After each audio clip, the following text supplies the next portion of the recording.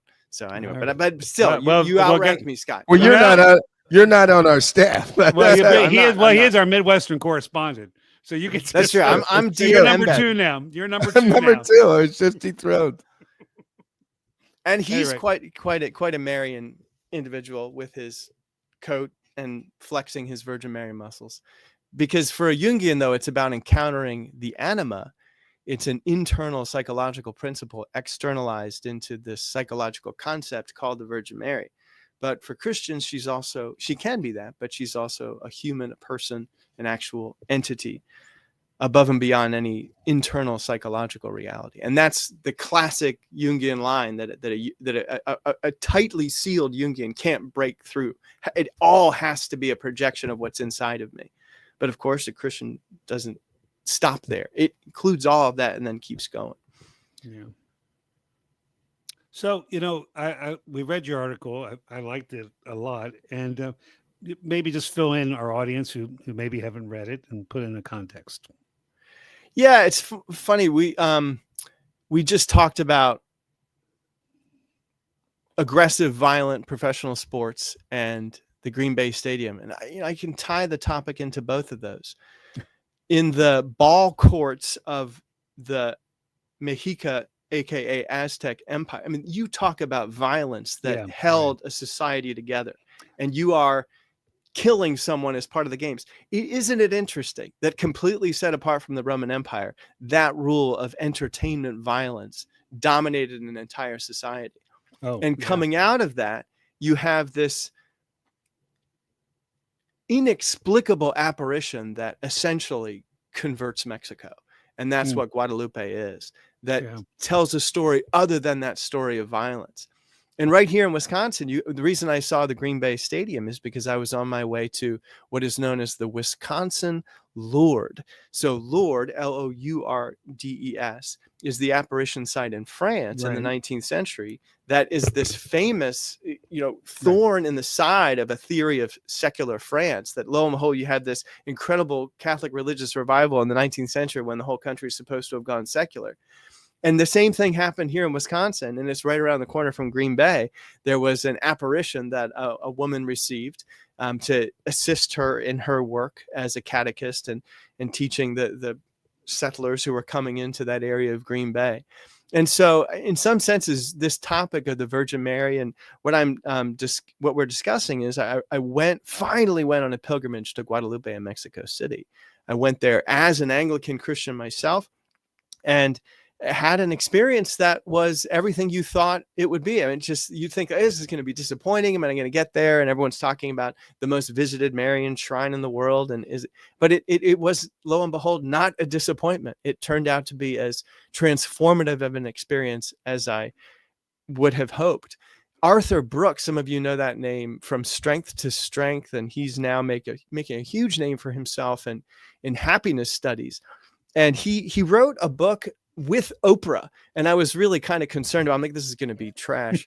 And lo and behold, he's so brilliant. He has some substantial things to say, and he sort of quarantined Oprah's contributions in a sort of, not that she always says something, but it just, sometimes there's not as much substance there. And so he got the Oprah name on top of his own name to make this book sell like crazy. And I think it's called like Getting the Life You Want. And in it, he says, Oprah's coming from this kind of generic, new agey perspective. I'm coming from a perspective of, I had a dramatic experience as a young man at the Shrine of Guadalupe in Mexico City and converted to Catholicism. And he doesn't give any more details than that, but this place is for real. Let me ask you about this. Yeah. When you go there, do you hit the gift shop? What's in the gift shop? Oh, the gift, it's not a gift shop. It's a city of gift shops that surround the place. Right. Like this, like the membrane of a cell. And of course that's going to be there. And there's a lot of it, but yes, I did hit the gift shops and the deals are good. And of course you want to have stuff to bring back with you that's been to the actual shrine. Right. And so those are really wonderful gifts. Does anybody ever just come into the gift shop and say like, Jesus, tables, temples. Interesting question. And what's interesting about it, though, is it is a livelihood for people. And it's not outrageous, the prices, as they would be in typical American places. And I think what it is you do want something. So basically what you're saying is Trump's going to say, look, they're killing us with the prices. They're killing the Marian gift shops in America. Okay, the Mexicans, they're taking the gift shop jobs. Okay, do we need tariffs on the Marian gifts from Mexico? That's why I went. I wanted to slip in before the tariffs hit. Exactly. Yeah, that I do. I mean, that is when you talk about people making a living. That was the last time I was in Israel. things they weren't tense like now, but Jews were not going into the West Bank.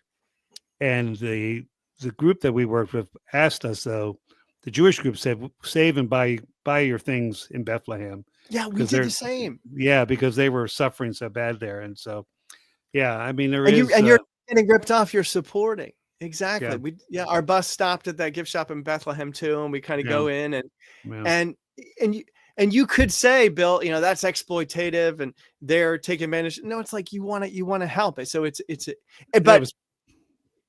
but fair point about the cleansing of the temple. There are moments where but I just think there might be some sweeter targets for the wrath of God than the Guadalupe shops. Yeah. I remember years ago, Keith Green at one of the Jesus festivals, they wouldn't let him preach because he said you just have to sing because he was getting too radical for them.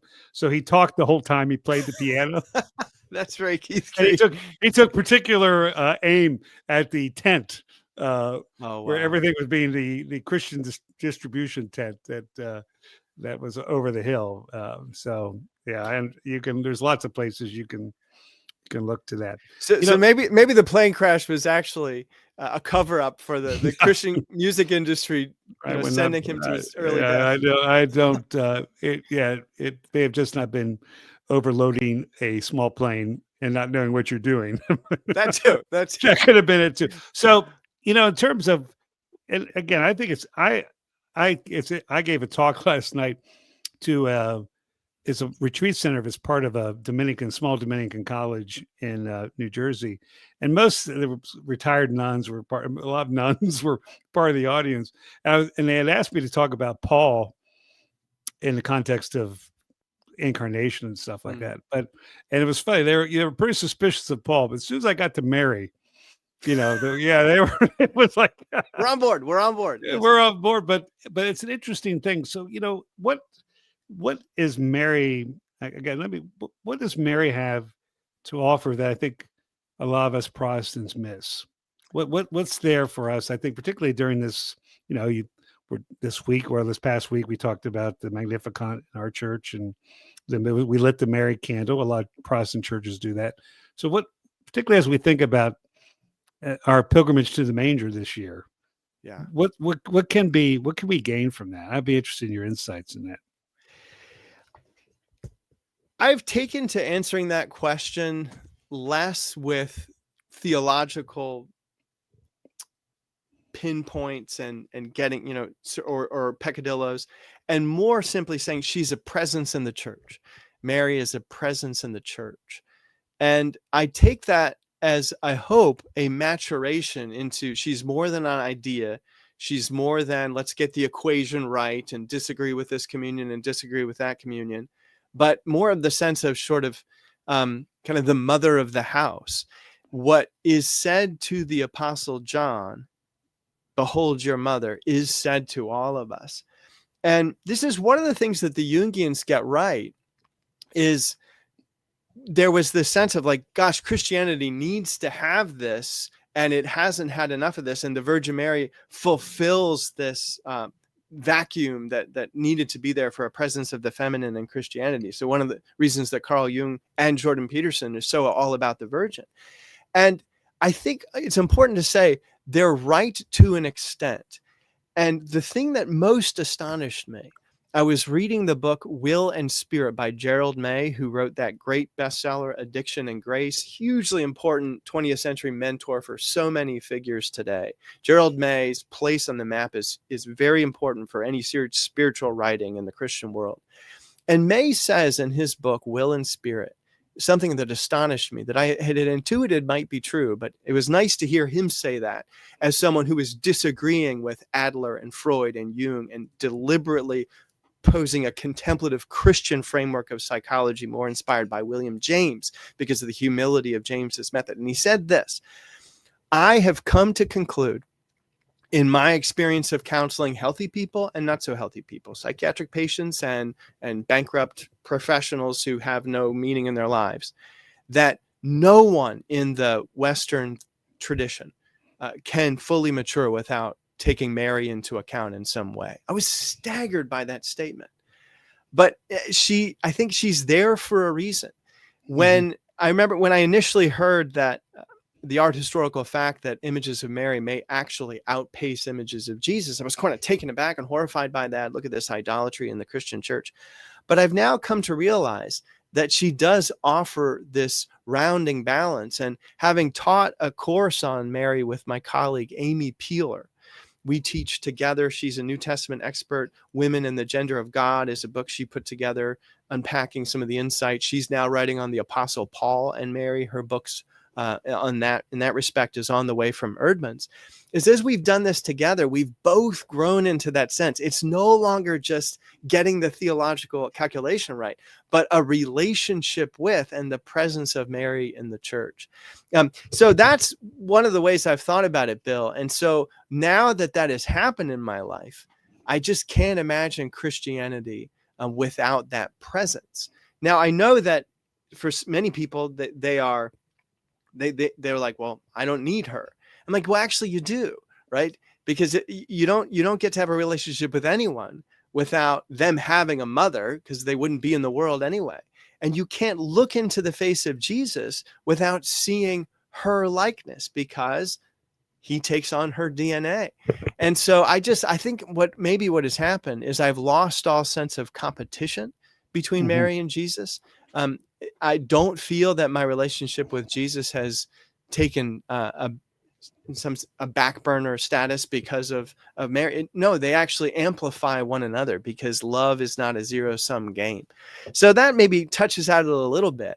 And the more I speak that way, the more I encounter people, especially in the Protestant world, who have felt that lack as well, and find that this feminine presence in the church is something that they've been missing.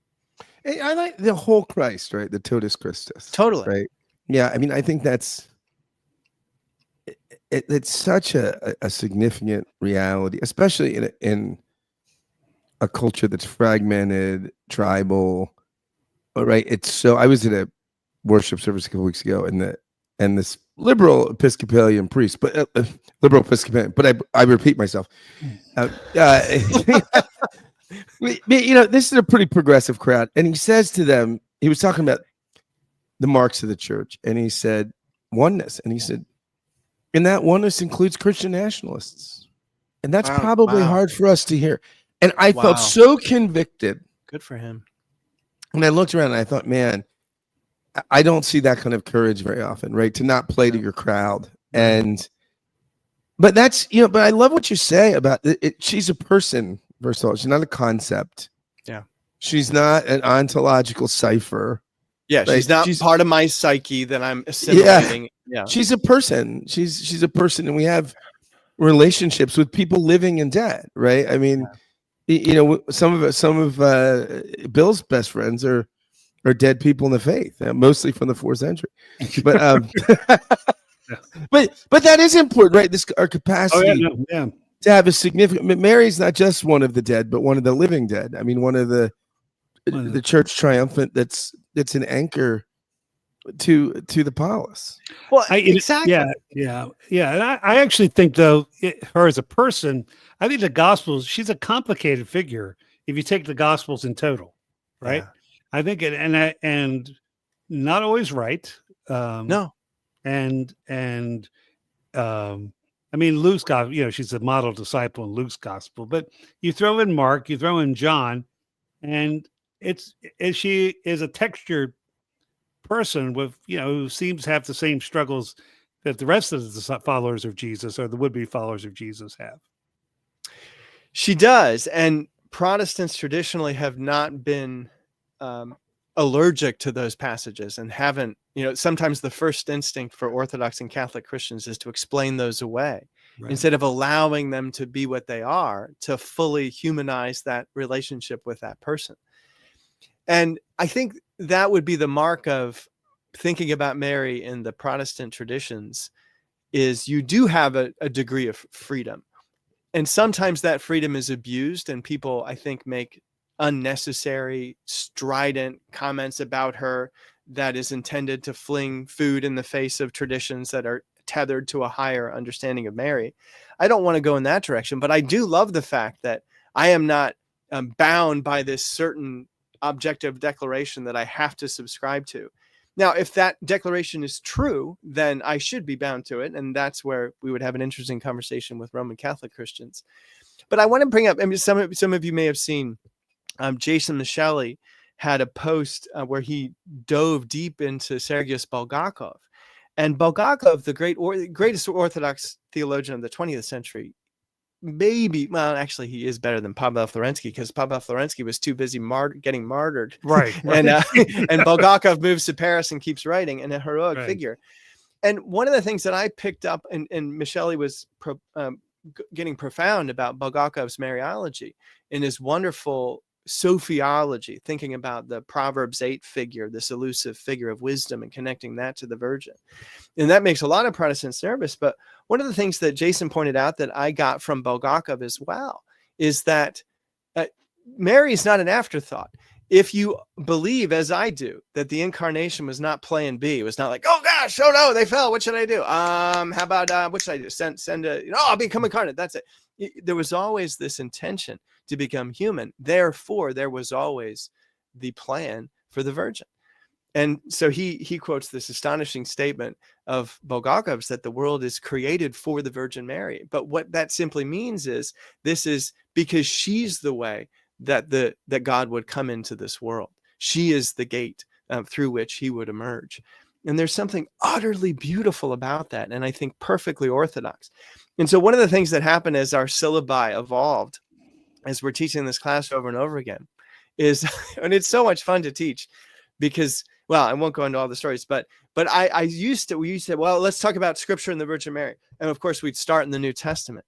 And I stopped doing that because why would you start in the New Testament?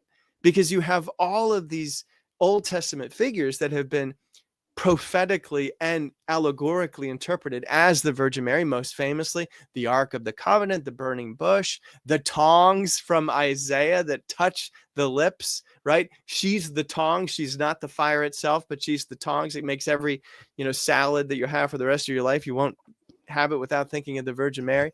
And so you realize that there's a reason that if you have a Christ-centered view of the canon, that you're going to see the Virgin Mary there as well. So there's so I'm just no longer bothered by someone who comes along and says, there's more about the Virgin Mary in the Quran than there is in the New Testament. I'm like, no, that's not true. It's just not true, because we have the whole Old Testament that's talking about her in anticipation of the incarnation. So again, it just fills out the story in this wonderful way. And I do not blame anybody who felt that barrenness in Protestantism and jumps over to Orthodoxy and Catholicism to sense that closeness to the Mother of God. But I just happen to have found that within the Anglican tradition as well. So you can find it here also. Sounds like Jason Micheli has.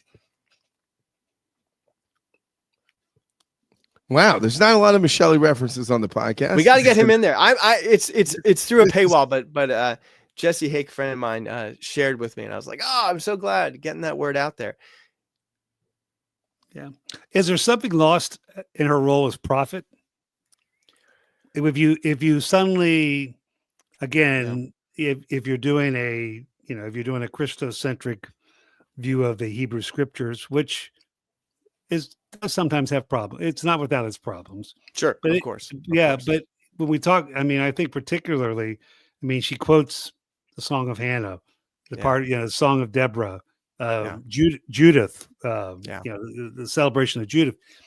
It really struck me this time, and I've been preaching through these texts as well as doing a study with a group of men who haven't looked at this stuff this deeply before, and it's really, it's fun seeing things come alive in them. And what really came to this idea of clearly Elizabeth and Mary are prophets. They're filled with the Holy Spirit.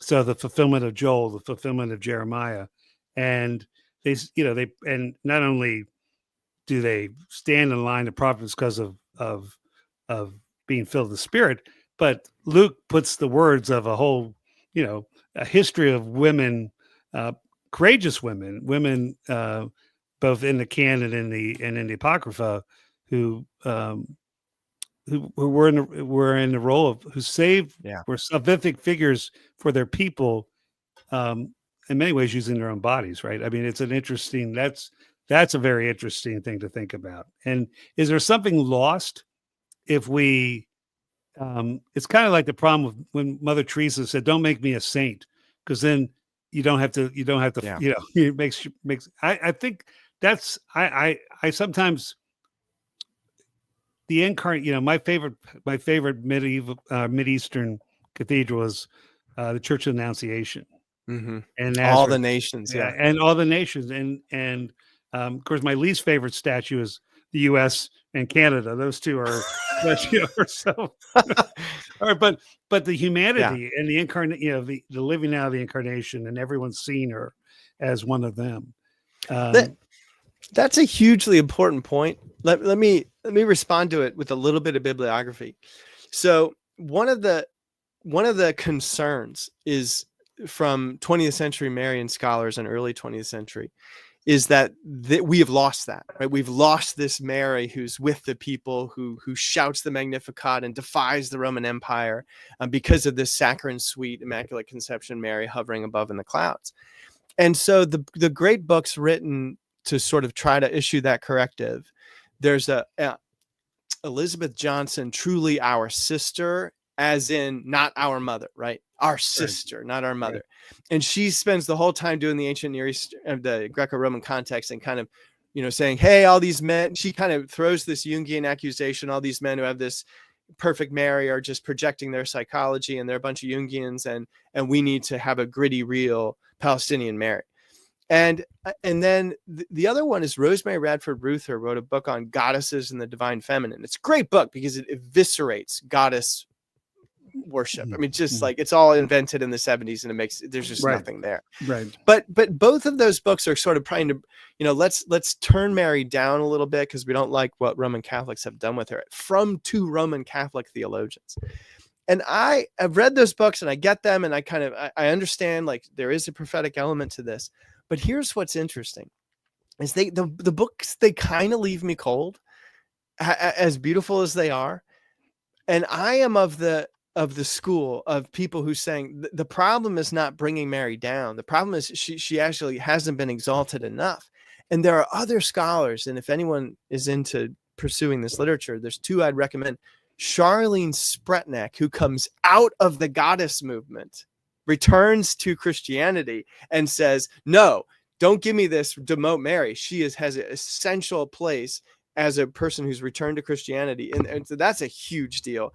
Missing Mary is her book. And one more is Sarah Jane Boss. And she, for my money, is the best. And she says, no, we have to have a robust view of Mary, and that will include the prophetic. And let me illustrate that in one way.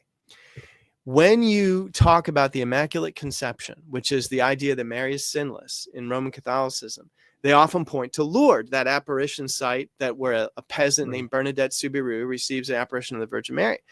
Well, and they say, see, look, now you have this perfect queen hovering above in the sky, and there's no connection to the earth. Well, I did a deep dive on Lourdes, and there's this wonderful book by Ruth Harris on Lourdes that goes into these. And if you actually read the accounts, it says that amazingly, the upper class and the lower class and the bourgeois were all gathered together at Lourdes, and only because of the Virgin Mary was the ideals of the revolution finally realized. And Mary was saying, get down on the earth, and there was a grittiness to her. And so I hear that critique, but I think that if you look at Guadalupe, for example, everyone's like, oh, it's just a bunch of conquistadores trying to find way to fool the natives. Like, come on, like, put that stupid idea to bed, because the next thing you know, in 1810, the Mexican War of Independence is all inspired by Guadalupe. And the next thing you know, liberation theology is saying Guadalupe is our symbol. And so if she represents the whole church, Scott, back to your point about Christian nationalists, right?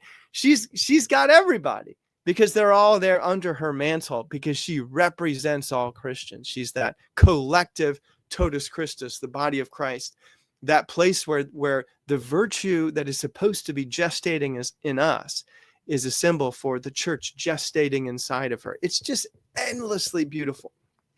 And with that level of symbolism, I don't see how one can live without it. There's sort of that Matt, yeah, go ahead. You had me at gestating. Perfect. There you go. I mean, yeah. I mean, gestation's key. It's There's key your- for all of us. There's We've your all gestate all is been- the hashtag, but Elon Musk says you're not supposed to use hashtags anymore because it interrupts the algorithms. That's what he has told us. So we can't do that when we share this show. How does it interrupt the? What do you mean? He said because that was the old system, and now they're trying to get rid of that. So he's trying to tutor. Oh, the he did X such good users. work with Twitter. Yeah, yeah. I'm listening to everything.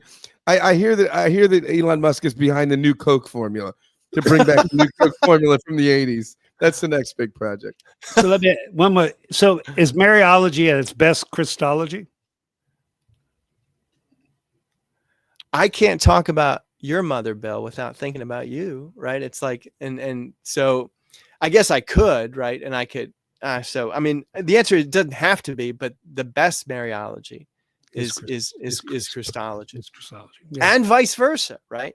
And vice versa. There's a sense in which one of the most, for Protestants out there for whom are understandably uncomfortable about this, because sometimes Mary does take the place of Christ. The image I often like to point them to is just Google Dormition images of the Virgin Mary. And there you'll see Mary at her deathbed, and she is not holding, but she's being held by her son, who appears at her funeral and is holding a little image of a little baby, and that's Mary's soul. So Mary becomes an infant and is upheld by Jesus.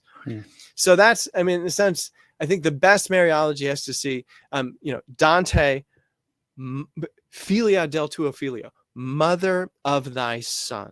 Mother of thy son. There's always a sense, if he's the one through whom all things were made, that you cannot understand her without looking through him. When you say that the danger, maybe is there's Mary displacing Christ or something, but doesn't that, in my experience, right? That's folk religion, right? I mean, every tradition degenerates into folk religion, right? So a lot of times what we just take like shots, the flag might replace Christ in some churches. Sure, right. And I'm not going to give up on the church. Yeah, because oftentimes I think critiques of traditions by other traditions are often critiques of the folk religion, because all religion, right? All deep religious thought is 2 steps away from being some kind of folk thing or a meme it's just then and Christianity. I mean, so somebody asked me, why are there so many wackos in Christianity? I says, because we got the dominant market share, baby. We're gonna have the most wackos. Yeah, you're just gonna have fewer Jainists or Jewish wackos because you just don't have a big market share. Right. And there's part of the deal. Yeah, no. And it's interesting, Mark, Scott and I we haven't talked about it for a while, but we often in the past have talked about being, you're either an essential Protestant or an accidental Protestant. And that's interesting. And we both identify as accidental Protestants.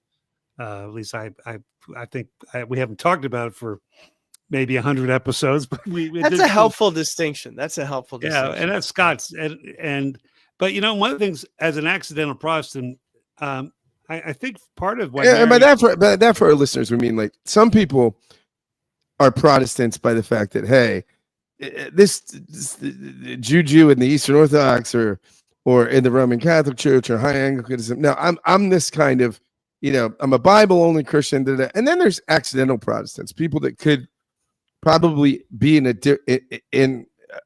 church that's not Protestant, a community that's not Protestant. They happen to be. It's not essential to who they are as a Christian to be Protestant. They happen to be. It's an accident of history or circumstance or their own journey at the time, but they're not. It's not an essential part of their own journey. That's kind of what we're talking about. Right. And there might be a few things keeping us that we're still protesting, right? Yeah. There's a few things that are worth still protesting, but I think to me though, I've never felt a lack by not having any Mary devotion. I've always had a deep appreciation for her as, deeply related as the church in John, as the first and model disciple in Luke. But I come to realize that my chief human icon of Jesus is my grandmother. Hmm. So the feminine, Yeah, it's there. it's there, right? And she, Yeah. she Not for the record, mine is Dolly Parton. She was a big fan of Christmas and gives away a lot of books for yeah, I just heard her interviewed on she does very good NPR. things. There would be a great icon, right? For your folks in Tennessee, Yeah. maybe parts of Georgia. You could have a Dolly Parton Mary icon. That would be It would or be, bless. Yeah, that would be fantastic. it would be striking. Yeah. I'm sure it's been done. Actually, I'm sure. sure. If we drove around the highways in the southeast tonight, we'd find it. Yeah, I think you're probably Maybe right. West Texas. Yeah, but I think for the reason my grandmother is chief icon of Christ is because she embodied. Yeah, she just embodied everything. The coherency between the Jesus that was presented in her, and like I've said, you've heard me say this before many years ago. I've never been able to shake my grandmother's Jesus in the midst of any doubt. Yeah. Or in the midst of trying to for whatever reasons, wanting to disentangle myself from the faith. I've never been able to disentangle myself from my grandmother's Jesus because of who she was and validating. Yeah. And because it was the real Jesus. That's maybe why. Yeah. Right. Exactly. Yeah. Yeah. So I understand that. I understand that need. Right. And I understand the need in a sense of it. There's a real something real to be drawn to there. I do get that. You guys were doing a Mary biopic. Either of you could cast anyone in the 20th century. You've got an unlimited budget. Tilda Swinton. Tilda's all right. That might be interesting, right? Yeah. Who knows? Yeah, I would not go to that one. A young Isabella Rossellini. There we go. Yeah, all right. I was thinking Bette Midler. Oh, that'd be nice. Okay, she could sing it, from a distance. All right. Well, you know what? I think you guys, the fact that neither of you went into casting shows that you were obedient to your call. Yes, that's very fair. That's very fair. I just wanted to redeem the White Witch. That's what I wanted there. There we go. Well, there we go. Yeah. So, well, I think thank you for Matt. This has been. We've said it all, as they fascinating. Say. And give us a couple plugs. Tell us a couple. You've written a couple of things on Mary. Tell us about them for folks who don't know what you've written. And I'm talking about your books as well. Yeah. Oh, sure. Yeah. So, Mother of the Lamb is a book on the most popular icon of Mary in the world, and it's a biography of the icon, how it emerged as a response to Christian violence, all the way through its proliferation in the 21st century and its cameo appearance at the Olympics and all fun stories like that. So that's that book a couple years ago. And I just finished a series of pilgrimages last year, extending into this year, that ended at Guadalupe, but went, this is at Comment Magazine. I have a column called Material Mysticism. And so I went to Walsingham, the premier English Marian pilgrimage site this year as well.